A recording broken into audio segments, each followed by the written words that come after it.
असं म्हणे मग पायी धरे असा जर समज असेल मनातून काढून द्या. का रे बाबा? मला तुझी गरज नाही, पण तू आलाय आलाच म्हणून सांगतोय. तुला गरज असेल तर बसायचं काय बाई स्वागत तर अगदी चांगलंच झालंय, पण याचा मान सन्मान योग्य रीतीने कसा राखावा आलोय खरं मस्त.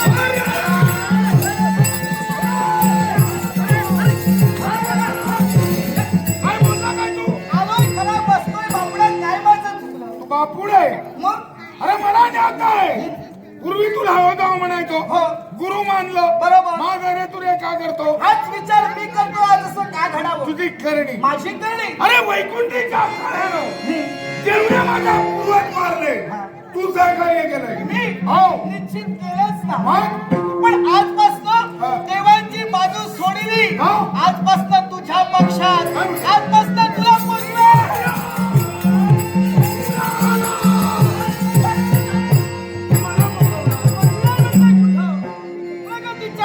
शिखरावर त्रैलोक्याचा स्वामी म्हणून ठेवला.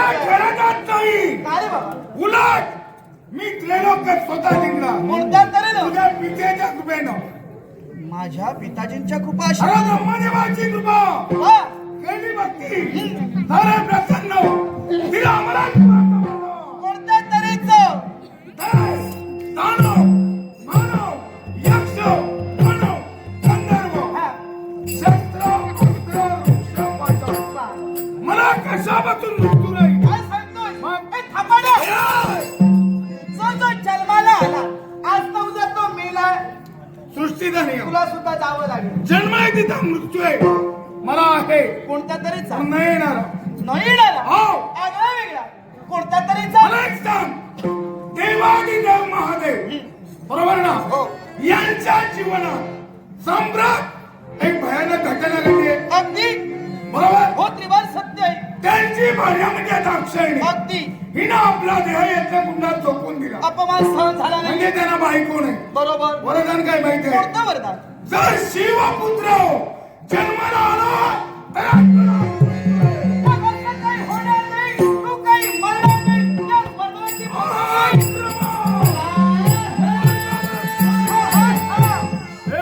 कुठं चाललायस? आक्रमण. अरे तुझ्या पराक्रमाच्या जोरावर हे सारं काही तू मिळविलंस, पण त्याचा उपयोग काय? उपयोग काय म्हणजे? अरे त्याचा उपयोग काय? तुझ्या मागून कुणीतरी खायला हवा की अरे नको? जनता आहे ना आपली. अरे जनता ही आहेच, मी मान्यच करतो. पण एक लक्षात ठेव, स्वतःच्या रक्ताचा, स्वतःच्या नात्याचा कुणीतरी हवाला काय म्हणायचं तुला? राजगादीला वारस. म्हणजे हो. आणि राजगादीला जर वारस हवा असेल तर प्रथमतः आधी लग्न केलं पाहिजे. तुझ्या म्हणण्याप्रमाणे मी निर्णय घेतला लग्न करावं. एखादी वधू पाहण्यात आहे ना? कोण?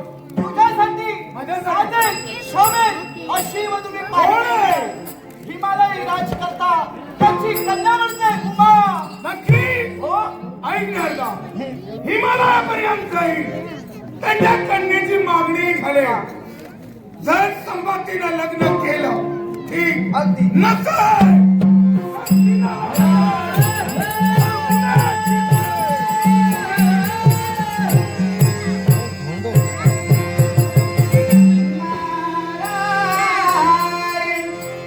देव असो, दानव असो, वा तो मानव असो, प्रत्येकाच्या मुली जन्मात देणारा तो भक्त आणि भक्त आपल्या शक्तीचा अहंकार हो. माझा आपल्या शक्तीचा अहंकार. आणि तोच अहंकार मला जिरवायचा आहे. आणि म्हणून हे माझ्या देवा गणपती गजानना, तुझ्या गोड कृपा आशीर्वादाची गरज या तुझ्या घराला आहे. आणि म्हणूनच नारायण उद्धाराया आला तू भक्तगणा गौरीपुत्र देवा दया घना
ओम नमो नारायण.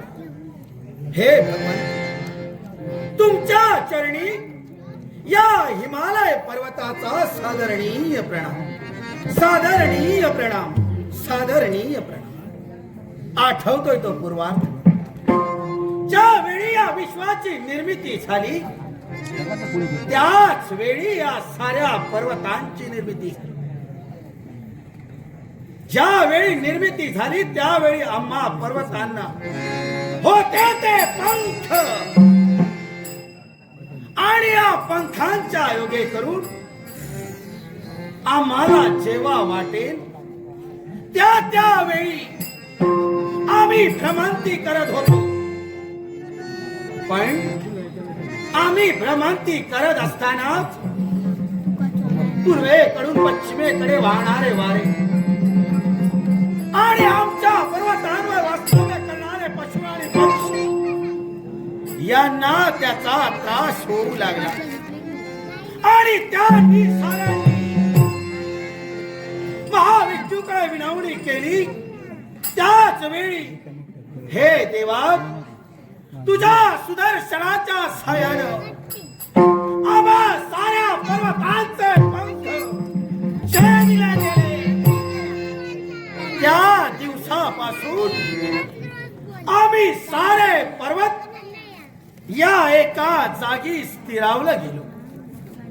तद दिनापासून या पर्वतांचा राजा हिमालय म्हणून जबाबदारी माझ्यावर सोपवली आणि ती योग्य त्या रीतीनं या साऱ्या पर्वतांना योग्य ते न्यायदान देण्याचं कर्तव्य हा हिमालय पर्वत करतोय.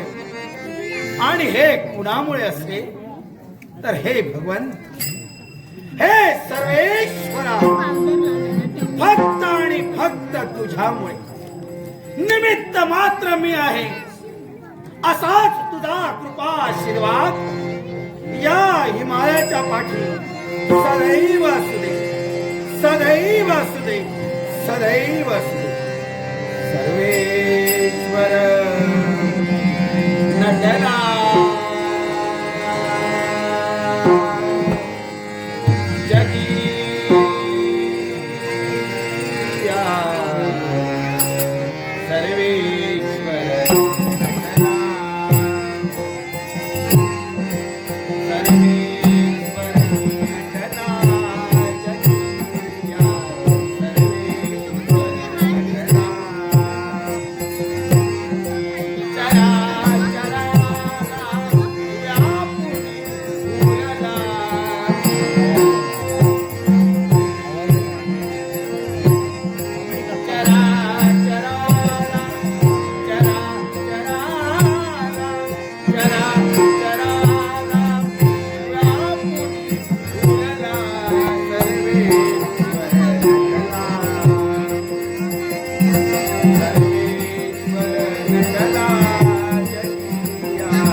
माझ्या बाळेचं लग्न लावून कन्या ऋणातून मला मुक्त व्हायचं आहे.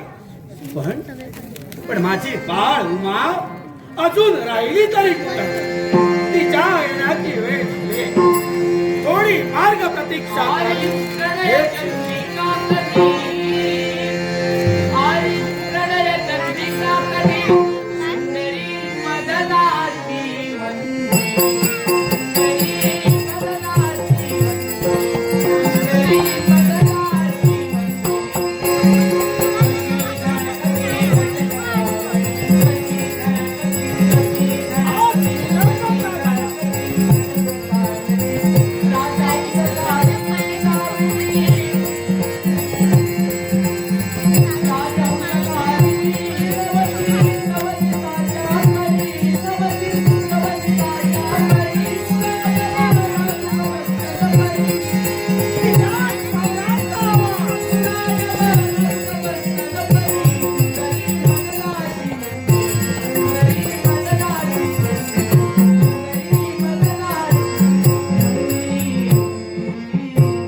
मी तुमची लाडकी कन्या उमा तुमच्या पवित्र आणि पूज्य चरणी नतमस्तक होते.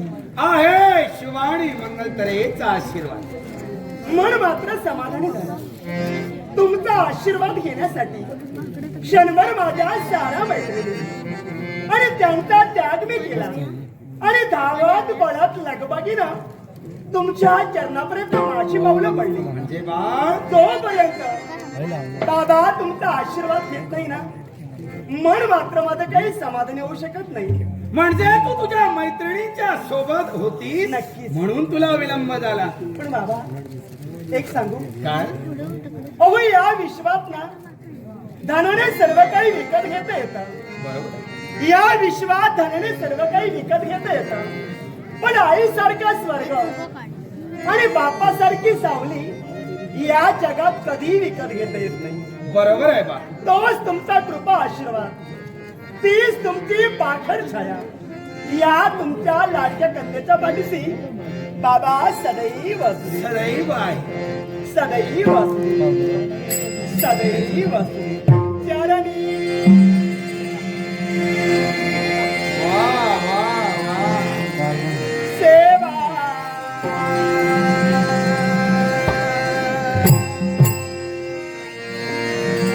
अर्पिते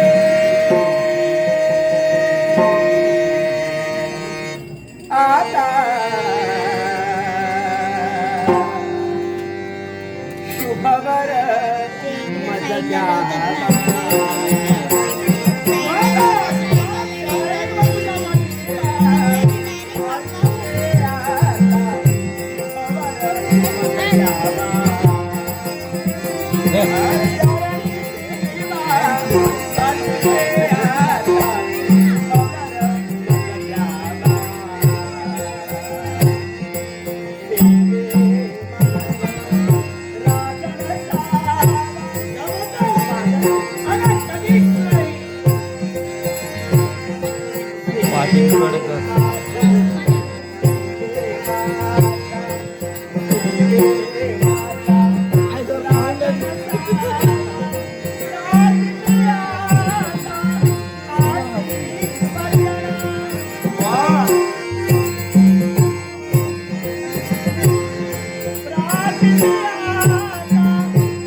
मज तुमच्यापर्यंत पडले. तो तुमचा मंगलमैत्रीचा आशीर्वाद आज या तुमच्या लाडक्या कन्येला प्राप्त झाला. मन मात्र माझं समाधानी झालं, मन मात्र माझं कृतार्थ झालं. पण बाबा आल्यापासून विचार करते ना, तो फक्त मी तुमचा करतो. माझा विचार हो. आणि याला कारण कोणतं असेल? हर्षभरित वचनानं आपण मला आशीर्वाद दिला. हा बा. पण निराश वदनेनं एकसारखी आपण वसुंधरेजवळ पाहत आहे. हा तुमचा चेहरा एकसारखा मला उदास दिसतोय. असं काय घडलंय? बाळ, माझ्यातून असं अपराध घडलाय की काय? तुझ्या हातून असा कोणताही अपराध घडला मग नाही. हा तुमचा चेहरा असं उदास का दिसतोय मला? माझ्या उदास होण्याचं कारण एकच आहे. ऐकूया. जे प्रत्येक पापाच्या मनाकडे येत राहत आणि प्रत्येक पाप त्या गोष्टीकडे आवर्जून लक्ष ठेवून असतो. लक्ष ठेवून. आणि ते कोणतं असेल तर बाळ, आपली मुली कन्या ऋणातून वयात आली की ती त्याच्या कन्या ऋणातून मला मुक्त व्हायचं आहे. बाबा, म्हणून तुला योग्य असेल, चालेल, शोभेल असा वर शोधून मला माझ्या कन्या ऋणातून मुक्त व्हायचं आहे. आपण जो विचार करतात ना, माझ्या लग्नाचा विचार करता. हा बाळ, कन्या ऋणातून तुम्हाला मुक्त व्हायचंय.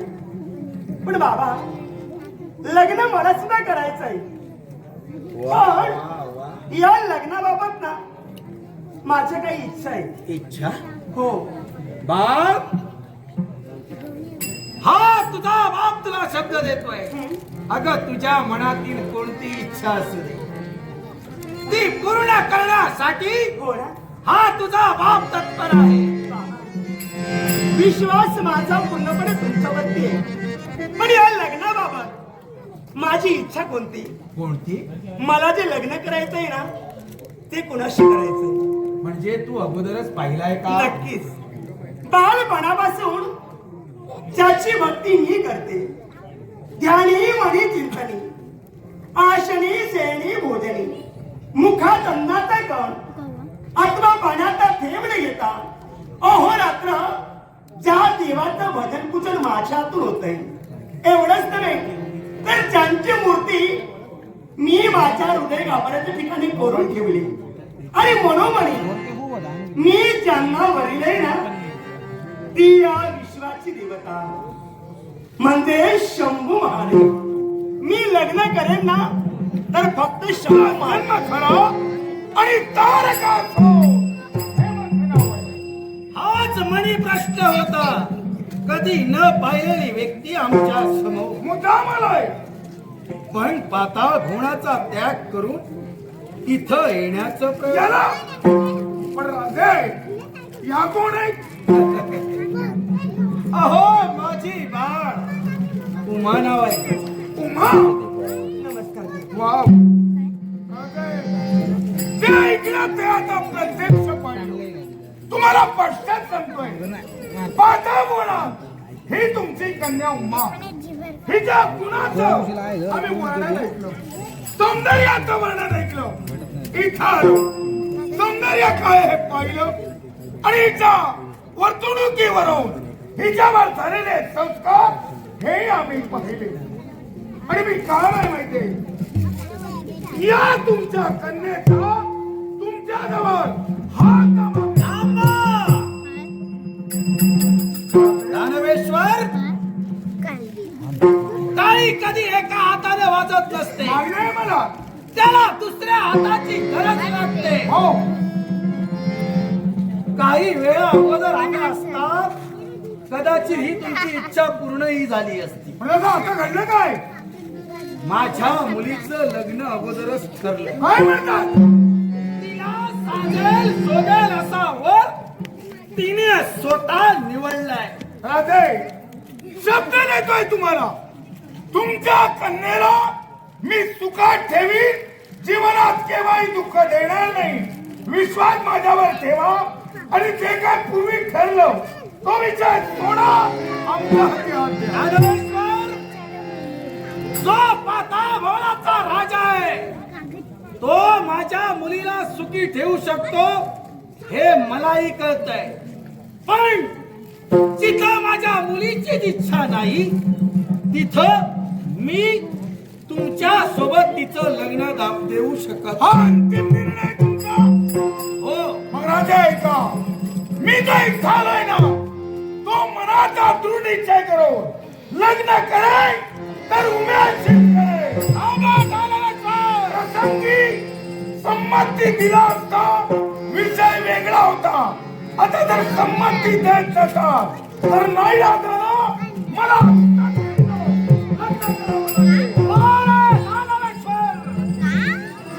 आतापर्यंत समुद्राच्या पोटाला मी तुमच्याशी बोलत होतो, पण तुम्ही जर हट्टाला जर पेटला असाल तर दानवेश्वर तुमच्या समोर एक मुलीचा बाप आहे, ज्याने लालाची मोठी केली आहे, त्या हाता कमाला तिला सावळले आणि त्या कन्येसाठी हा बाप कधीही मागा येणार नाही हे लक्षात मी ठेवा. पण हत्या या क्षणाला प्रचंडी मुलीच्या बापाचं प्रेतावर पाय ठेवावा लागला तरी त्याची बाबा. एवढ्याचा तुला पराक्रमाची तर कमाल असेल तर ना कुणाची होऊ दे तुझ्या माझ्या मला मेरा जन्माचे सार्थक करण्या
येण्यासाठी तत्पर झाला आणि रक्षण करण्यासाठी आम्हाला आग्रह करतात. एक दानवेश्वर, ज्या दानवेश्वराने माझ्या कन्याची मागणी केली आणि नकार केला असता तो पहा.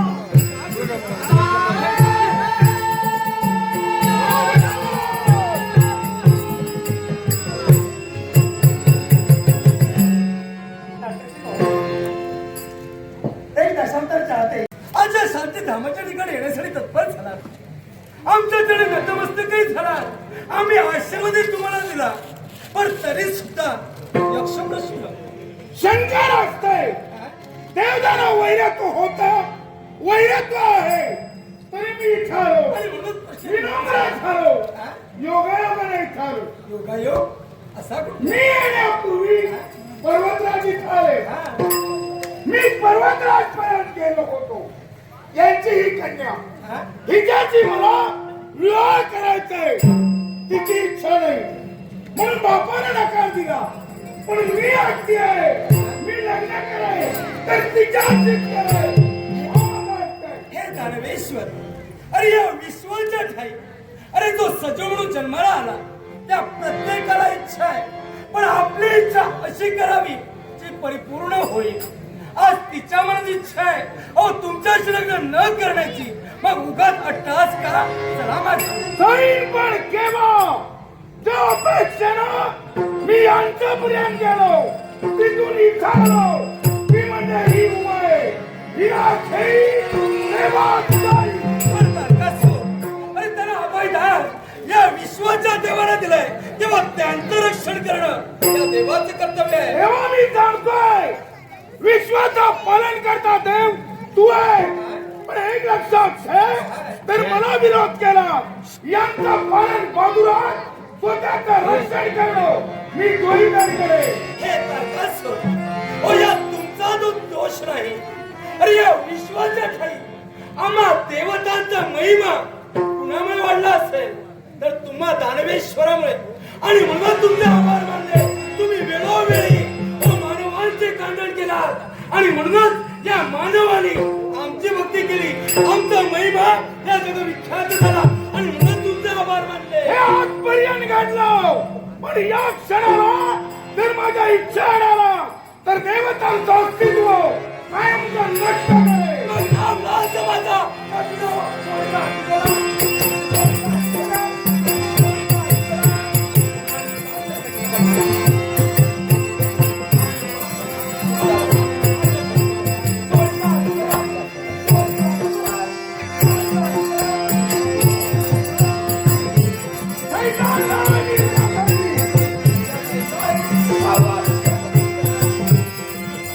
आवाज